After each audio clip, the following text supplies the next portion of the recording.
안녕하세요. 저는 일본 요코하마에서 선교사로 섬기고 있는 고동욱이라고 합니다.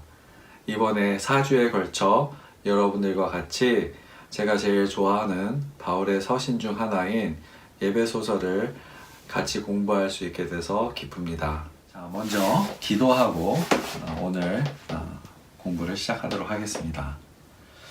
하나님 아버지, 감사합니다.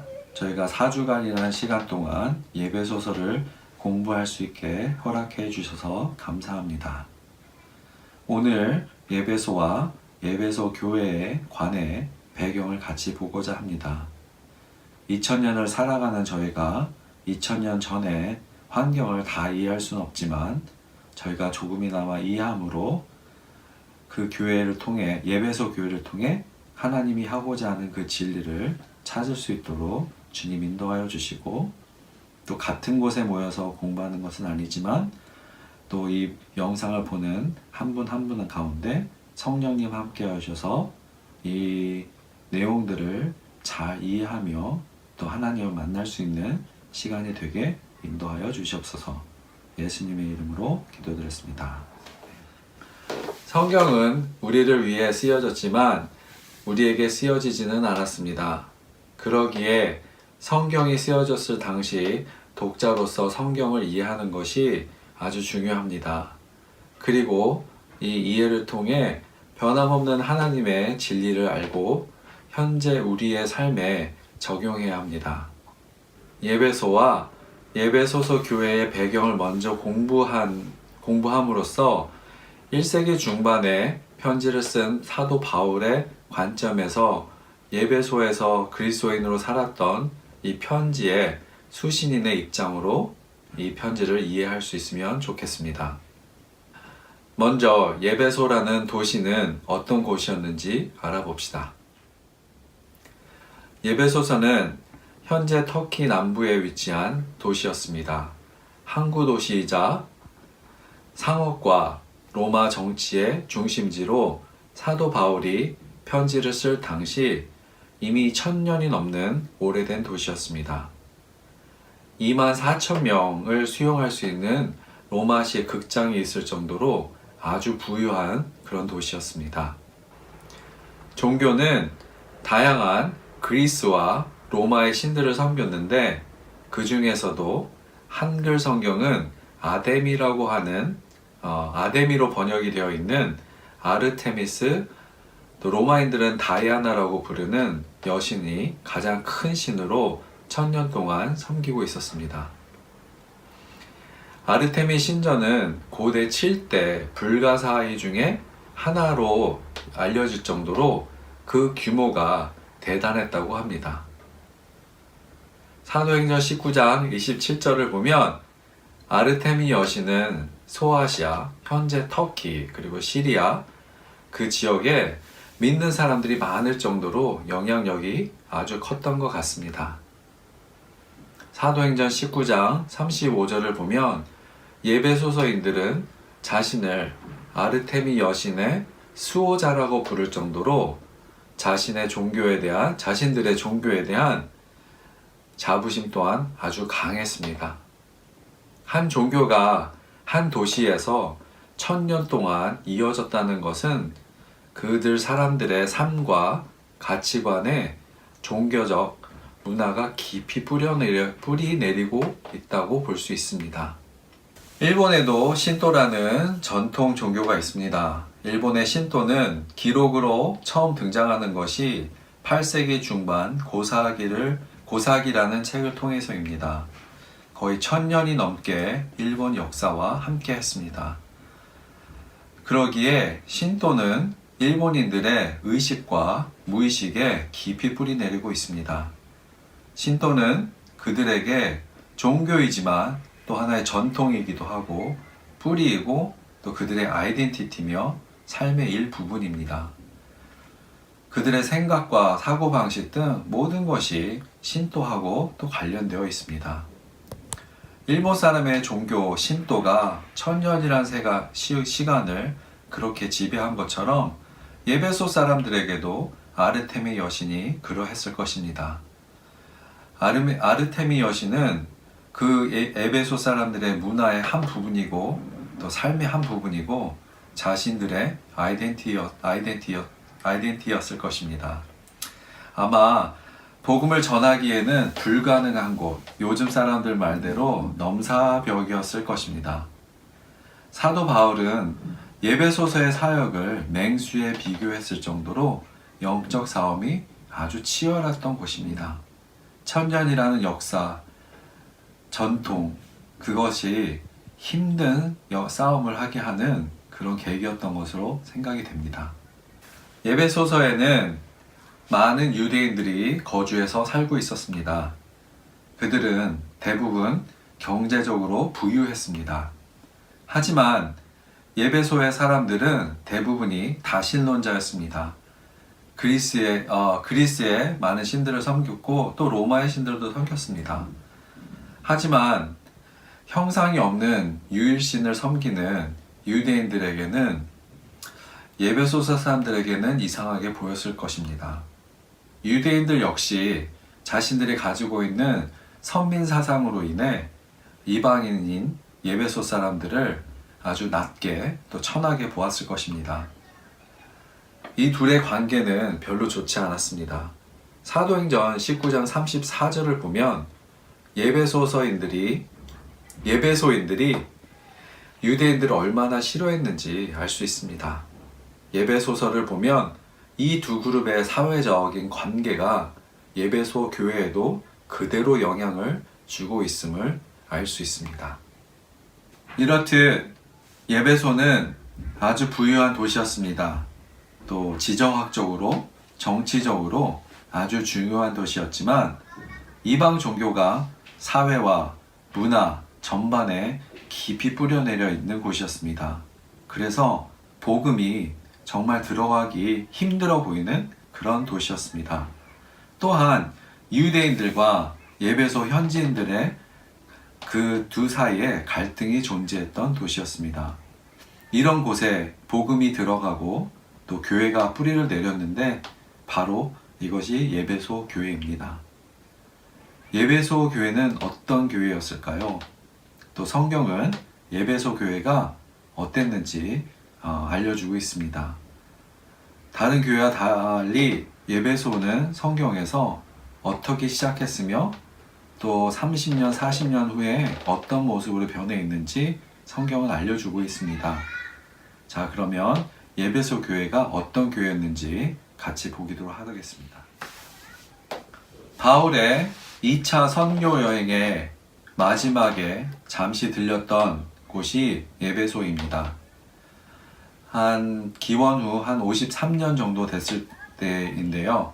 사도행전 18장 19절을 보면 브리스길라와 아굴라를 같이 예배소에 들어왔고 또 떠나면서 이 둘을 남겨두고 갔습니다. 그러면서 하나님의 뜻이면 다시 오겠다는 말과 함께 2차 여행을 마무리 짓고 다시 안티옥으로 돌아갑니다. 바울은 3차 여행 때 다시 예배소서로 돌아왔습니다. 그리고 이곳에서 3년이라는 시간을 보내며 두란노에서 성경 말씀을 가르치기 시작했습니다.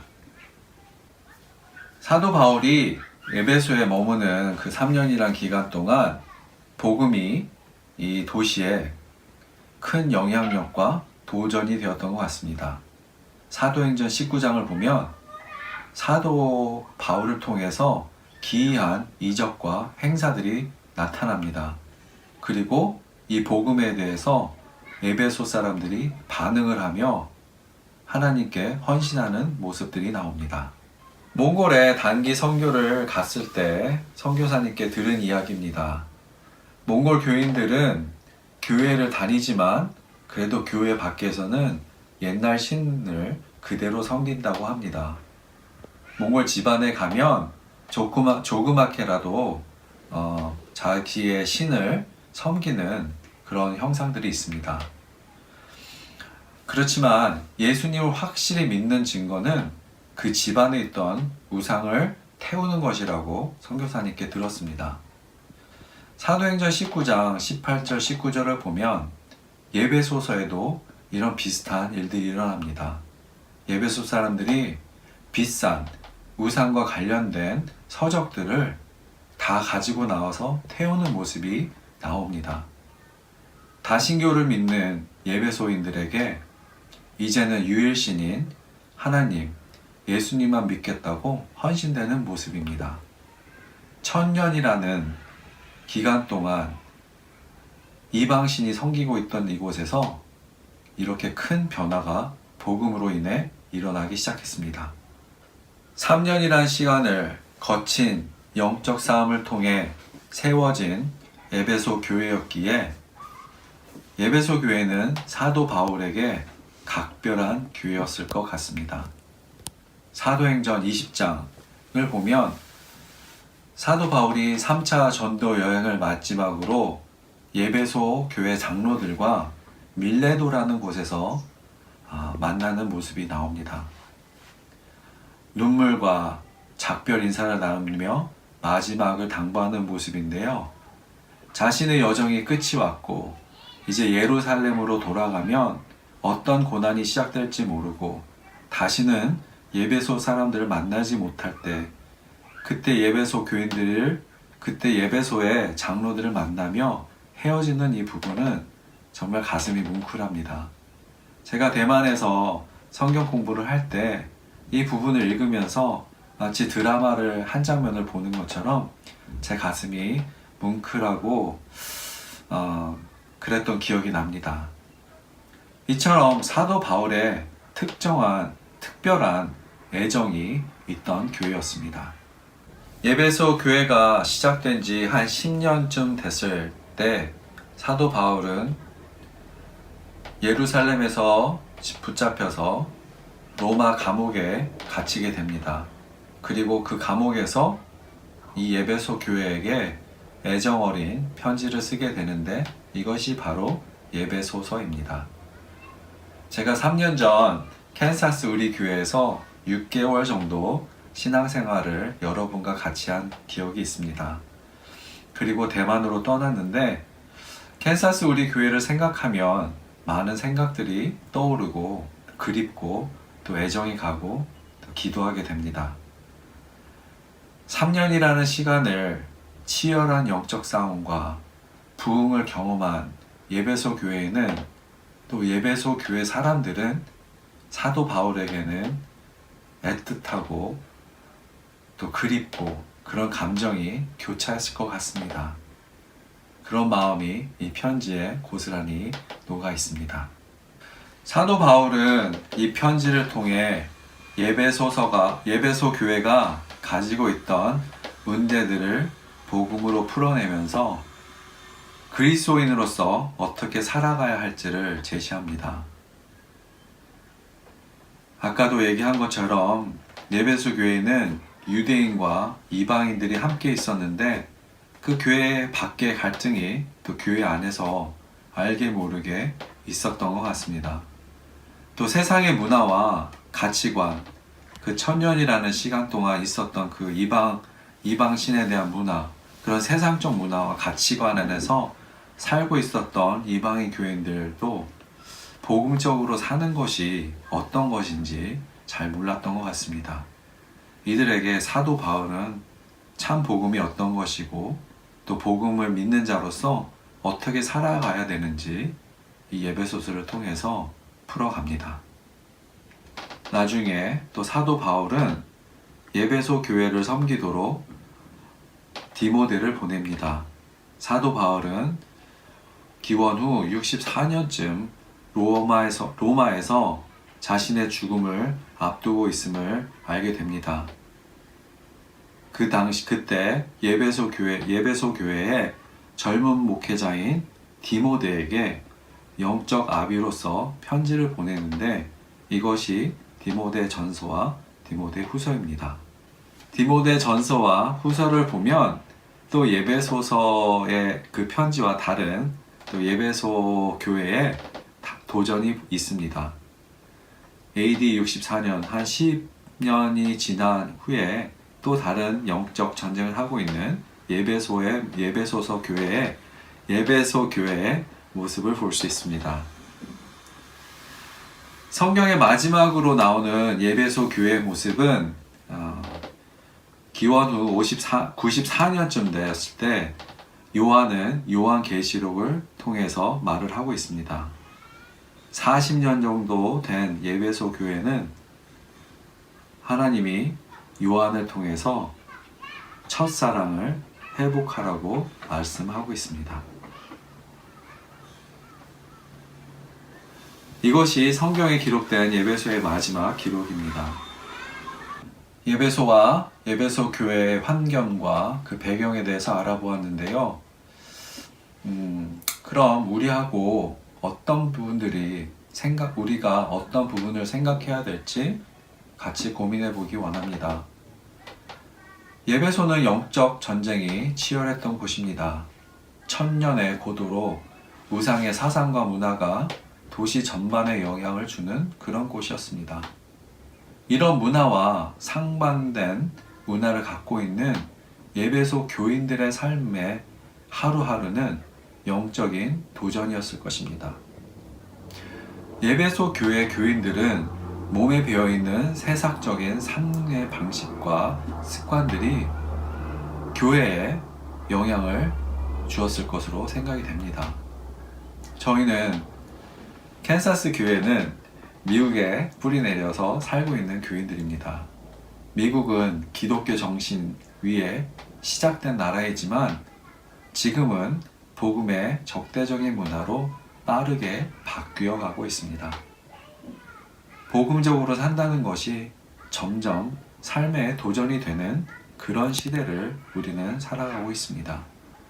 제가 살았던 캘리포니아 실리콘밸리는 더 그랬습니다. 세상적으로 잘 나간다는 사람들이 모두 모여있는 그곳에서는 성공이 아르데미우스처럼 어떤 우상이 되어 있습니다. 얼마나 성공했는지, 또 자신이 얼마나 가치가 있는 사람인지는 그 사람의 연봉에 의해서 종종 판단되곤 합니다. 어느 회사에서 얼마나 받고 일을 하는지가 또 자신의 아이덴티티로 생각되어질 때가 있습니다. 문화 또한 리버럴하고 진보적이기에 크리스천은 보수적이고 외골수로 비춰지고 크리스천에게 적대적인 문화가 되어 있었습니다. 특히나 동성애 문제는 더 그랬었습니다. 그리고 이런 문화와 가치관들은 교회 공동체 관계와 방향에 영향을 주는 모습을 보았습니다. 여러분에게 오늘 영적으로 도전이 되는 세상적 가치관은 어떤 것들이 있습니까?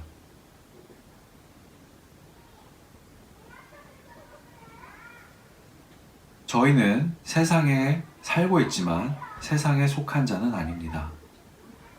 그렇지만 저희는 세상의 문화를 받아들이고 세상의 문화 가운데 살아가고 있습니다. 하나님의 나라와 하나님의 나라의 문화에 상반되는 세상 문화가 있습니다. 이런 문화에 노라고 하지 못하고 살아가는 부분들이 여러분 가운데 있습니까? 그리고 그 문화가 교회 가운데서 이루어지고 있습니까? 그런 것이 있다면 어떤 것이 있을까요? 같이 한번 생각하고 고민하는 시간을 가졌으면 좋겠습니다. 세상적인 가치관과 관점으로 교회 또는 교인들을 대하거나 보여지기 원하는 부분들이 내 안에 있습니까? 세상적인 문화와 가치관은 정말 다윗과 골리앗의 골리앗처럼 보일 때가 있습니다. 때로는 이런 세상 앞에 복음대로 살아가는 것이 정말 작고 힘이 없어 보일 때가 있습니다. 데살로니가 사람들은 크리스천들을 turn the world upside down, 세상을 뒤집어 엎는 자라고 표현을 합니다. 저희가 복음대로 살아가고 저희 삶이 복음대로 변한다면, 또 교회가 복음대로 하나님이 원하시는 삶을 살아낸다면 예배소에 1000년 이상 지배하던 우상이 복음을 통해 깨어졌던 것처럼 이 세상을 변할 것입니다. 저는 그 복음의 능력을 믿습니다. 복음을 갖고 복음대로 살아가는 교회와 또 여러분이 이 세상을 뒤집을 수 있는 사람들입니다. 그리고 그렇게 부르심을 받았습니다. 예배소서 이제 공부를 통해서 복음대로 살아가는 것이 어떤 것인지, 또 복음을 통해서 우리가 어떤 사람인지, 또 하나님은 우리를 어떤 사람으로 부르셨는지 같이 공부하기 원합니다. 이것이 2000년 전에 쓰여졌던 편지로서만이 아니라 지금 우리가 살고 있는 이 거대한 세상 속에서도 우리가 복음으로 능력 있는 크리스찬으로 살아가는데 큰 도움이 되는 그런 편지를 같이 공부하도록 하겠습니다. 마지막으로 기도하고 마치겠습니다. 하나님 감사합니다. 예배소와 예배소서 교회를 같이 볼 수 있도록 허락해 주셔서 감사합니다.